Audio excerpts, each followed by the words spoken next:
May kasama siya. Yung isa kong anak, magdadalaga na. Ilan ba anak mo? Boy. Eh si Ay, yung sa'yo, ilan? At 3 dalaga talaga sa akin. Tatlong Maria din? Pares yung sa anak ko. Siya naman 2 lalaki lang. Bunso ko, magte-10. Yung panganay ko, 25 na.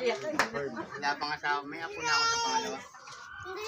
Ilan taon pa panganay mo? 25. Yung dalaga pa yung panganay ko.